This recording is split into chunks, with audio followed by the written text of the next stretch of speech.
diagram. And this one is more like a flow chart, showing who expands from whom.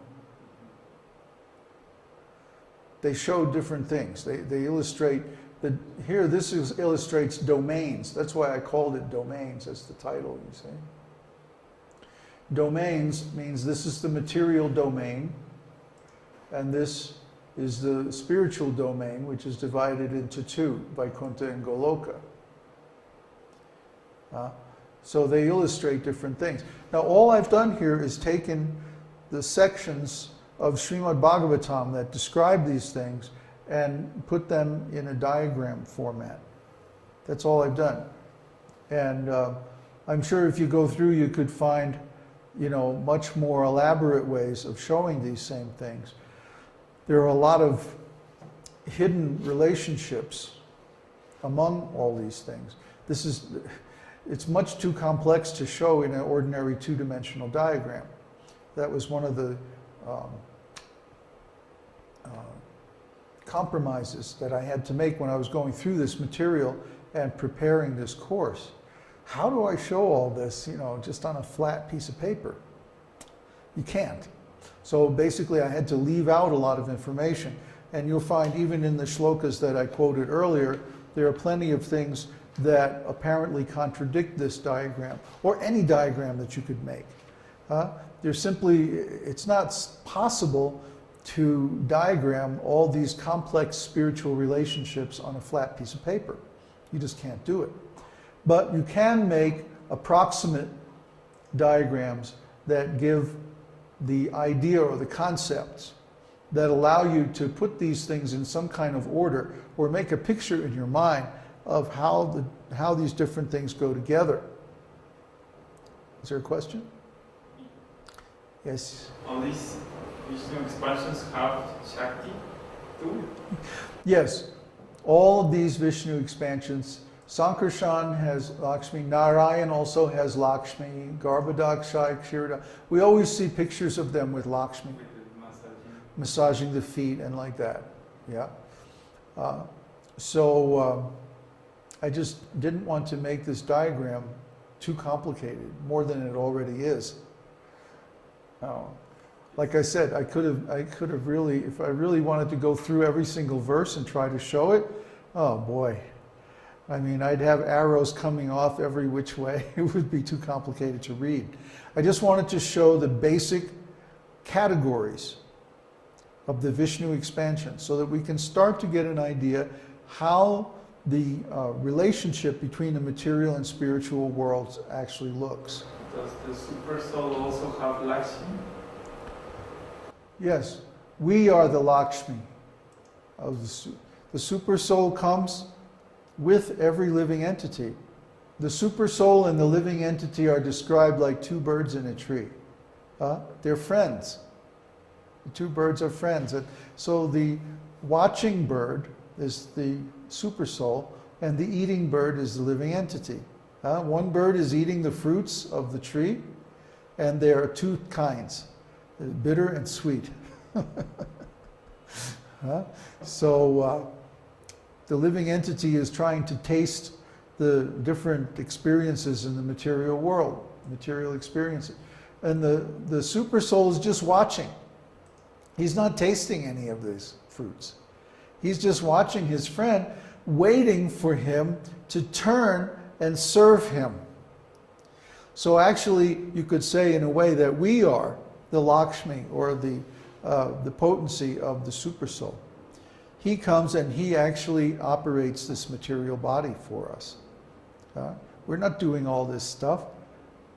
Who is it that's growing? Do you sit there and grow your fingernails? Who is doing it? Or digest your food? Do you think, oh, now I need a little more hydrochloric acid? Or how about regulating the level of neurotransmitters in the brain? Oh, I think I need a little more dopamine in there, I mean, none of us has even the slightest conscious awareness of the thousands and thousands of complex processes that it takes to run this body. I mean, a car, for example, They're becoming more and more complicated lately. But at some point, there's an engineer who knows all the different systems of the car and how they work together to produce the final result. But none of us have that knowledge about our own body.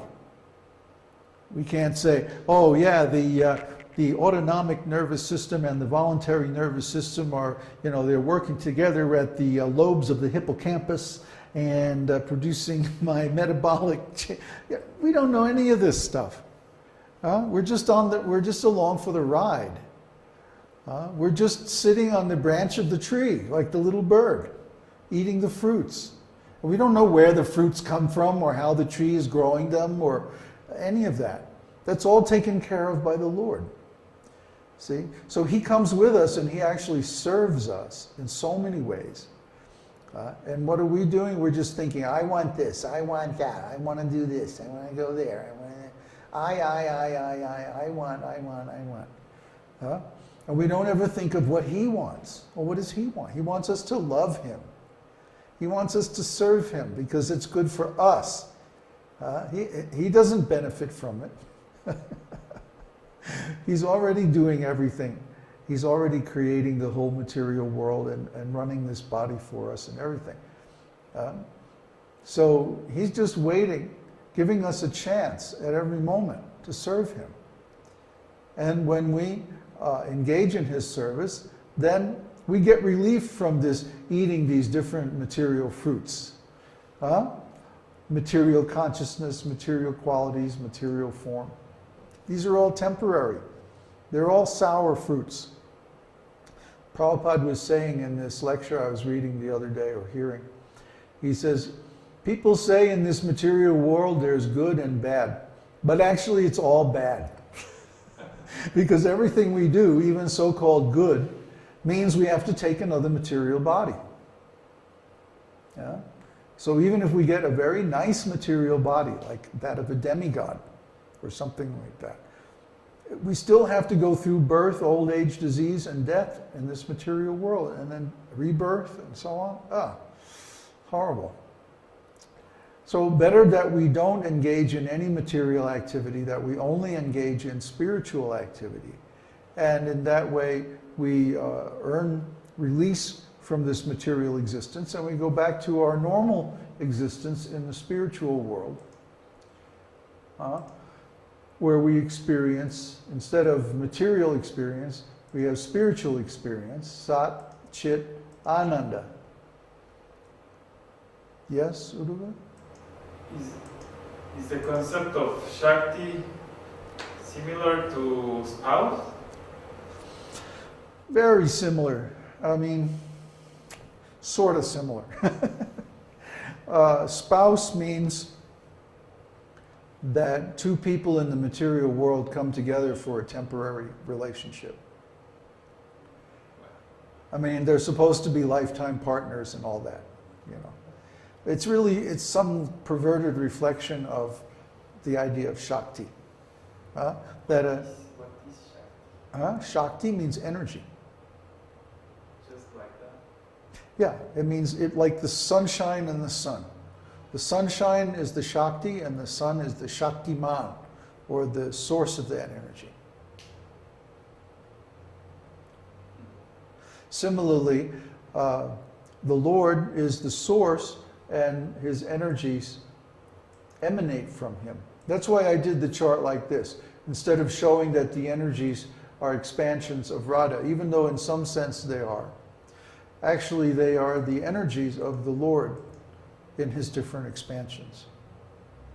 So he is always accompanied by his Shakti, appropriate to the particular level or the particular pastime. We're going to see in the subsequent lessons how all of these expansions of the Lord are behind the different signs and the different planets and the different houses and all the different aspects or parts of Vedic astrology. That's why this is important. I mean, not only because we need to know what our personal relationship is with the Lord in all these different levels. But also as an astrologer, we can see how the Lord is acting through all of these different signs, planets, aspects, and so forth. If we don't have that consciousness, then we're not doing Vedic astrology, we're doing mundane astrology. Vedic astrology means doing astrology with an awareness of the sacred, an awareness of the absolute, and our relationship with the absolute. So it's not just another kind of mundane astrology. If we do Vedic astrology like that, then what's the difference? We might as well be doing Western astrology. And unfortunately, most of the Vedic astrologers in the West are practicing like that. So we don't want to fall into the same trap. We have a better idea. And that idea comes straight from Brihad Parashara Hora Shastra.